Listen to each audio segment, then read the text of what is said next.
இப்போ நுரையீரல் சக்தி ரொம்ப கம்மியாக இருக்குது, மூச்சுவிட முடிய பலவீனமாக இருக்கிறாங்க அப்படின்னா உங்களுடைய ஆறா வந்து அவங்களோட ஆறாவோட கலக்கும். அது தேவை.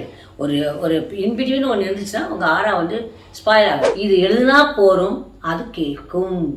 ஆஸ்துமாவுக்கு அந்த இடத்த அப்படி அப்படி அப்படி ப்ரெஸ் பண்ணி விட்டிங்கனாலும் போதும்.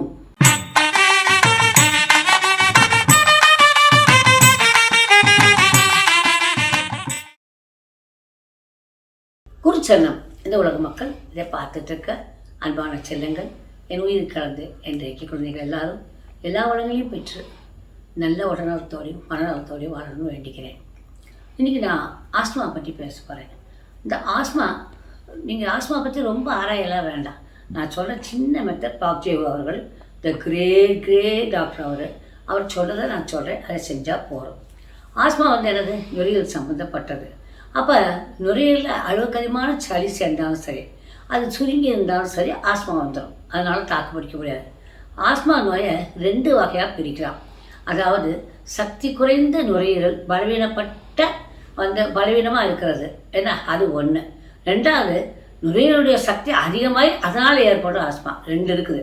இப்போ நுரையீரல் சக்தி ரொம்ப கம்மியாக இருக்குது, மூச்சுவிட முடிய பலவீனமாக இருக்கிறாங்க அப்படின்னா இந்த கை இருக்குல்ல கண்ணுங்களா, இதை இந்த இடத்துல இதுக்கு நேராக இந்த இடத்துல +4 6 +46ன்னு ரெட்டுங்க, நம்ம ரெட்டு பேனா இருக்கு இல்லையா, அதை எழுதிடுங்க. +46 அப்படி எழுதிட்டிங்கன்னா போதும்.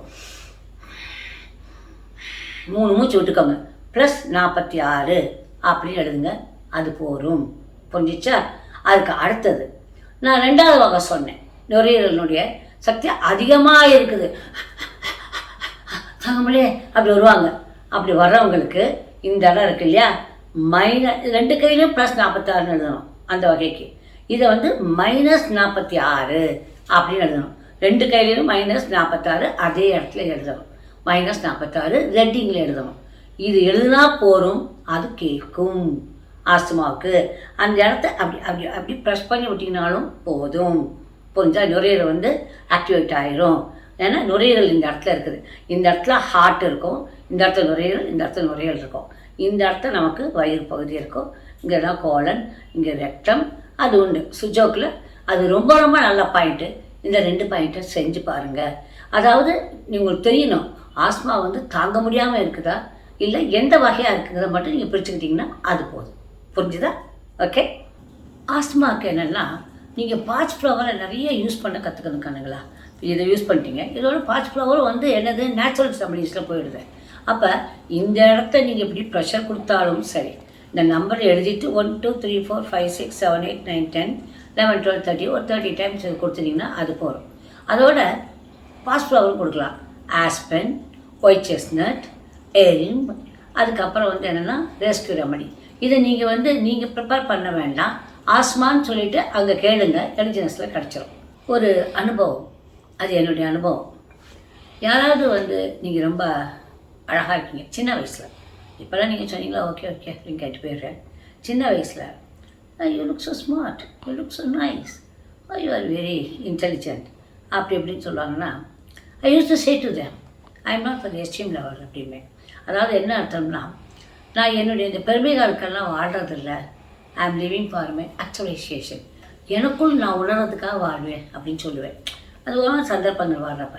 அது மாதிரி பெண்களை பார்த்து நீ ரொம்ப நல்ல இப்படித்தான் நான் வாழணும்னு நினைக்கிற ஒரு பெண்ணாக இருந்தால் நீங்கள் பார்த்துக்கிட்டிங்கன்னா நீங்கள் ரொம்ப அழகாக இருக்கீங்க, எப்பா என்ன மாதிரி பாஸ்டர் பேசுனீங்க, சூப்பர் ஆன்சர் கொடுத்தீங்க, நீங்கள் அப்படி எப்படிலாம் சொல்கிறத நீங்கள் உடனே என்ன வார்த்தை சொல்லணும்னா அவங்ககிட்டலாம், இதெல்லாம் எனக்கு நல்லாவே தெரியுங்க, என்னை பற்றி எனக்கு தெரியுங்கன்னு சிரிச்சுக்கிட்டே சொல்லிட்டிங்கன்னா அது அடித்த மாதிரி இருக்கும். தேவையில்லை. உங்களை பற்றி நீங்கள் உணர்ந்தால் போதும். நீங்கள் அழகாக இருக்கீங்க, நீங்கள் புத்திசாலியாக இருக்கீங்க, நீங்கள் வந்து என்ன பண்ண ஒரு குடும்பத்தை நடத்திட்டு இருக்கீங்க, சூப்பராக நடத்துங்க. இதெல்லாம் உங்கள் கணவருக்கு தெரியுங்களா, நீங்கள் இவ்வளோ இன்டெலிஜென்ட்னு அப்படின்னு வேறு கேட்பாங்க. உடனே நீங்கள் என்ன பண்ணுவீங்க, அதுக்காக கவலையே பண்ணாது. அந்த கடவுளுக்கு தெரிஞ்சான்னா தெரியாட்டா உங்களுக்கு உங்களை பற்றி தெரிஞ்சாலே போதும். புரிஞ்சிச்சா கண்ணுங்களா? இன்னொன்று, இது இப்படி இருக்கவங்க மரியாதை உட்காந்துருக்காங்கன்னா எந்த காரணம் கொண்டும் இந்த டேபிளை கிராஸ் பண்ணி இந்த பக்கம் வராதிங்க. எல்லா ஃபைல்ஸ் எப்படி வைங்க, சைடில் வந்து கொடுக்காதீங்க. நீங்கள் ஏதாவது செட்டு போட்டுக்கலாமா இருக்கும்.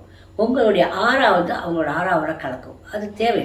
ஒரு ஒரு இன்பிட்வீன் ஒன்று இருந்துச்சுன்னா உங்கள் ஆறா வந்து ஸ்பாயில் ஆகுது. What will be their moves என்ன வந்தாலும் அவங்கள என்ன இருந்தாலும் உங்களை பாதிக்காது. புரிஞ்சிச்சா? எப்போவுமே இந்த டேபிளை கிராஸ் பண்ணி எந்த ஃபைலையும் கொடுக்காதீங்க. Don't come to the side, right side or the left side, don't come. இது அம்மாவோடைய அனுபவங்கள்னு சொல்கிறேன். புரிஞ்சாக்கணுங்களா? எல்லோரும் நல்ல விதமாக வாழணுங்கிறது ரொம்ப முக்கியம். நிம்மதியான வாழ்க்கையை வாழணும்னா நம்ம வாழ்க்கை என்ன இருக்கணும்? ஓடுற அது தண்ணி மாதிரி இருந்து எங்கே போகணும்? கடலில் கலக்கணும். கடலில் கலக்கிறது என்ன? கடலோடு சேரணும். அப்போ அந்த தண்ணியில் எந்த அப்பளுக்கு அதில் வரலாம், கண்டது அடியும் வரும், மூத்திரம் வரும், பீ வரும், எல்லாம் வரும் கங்கையில். ஆனால் அந்த கங்கை அது எதுவுமே செய்யாது இல்லையா? கங்கை போல இருக்க பழகுங்க. Okay, I love you all. My love you children. Good night. கிடைக்கலாம். பாய்.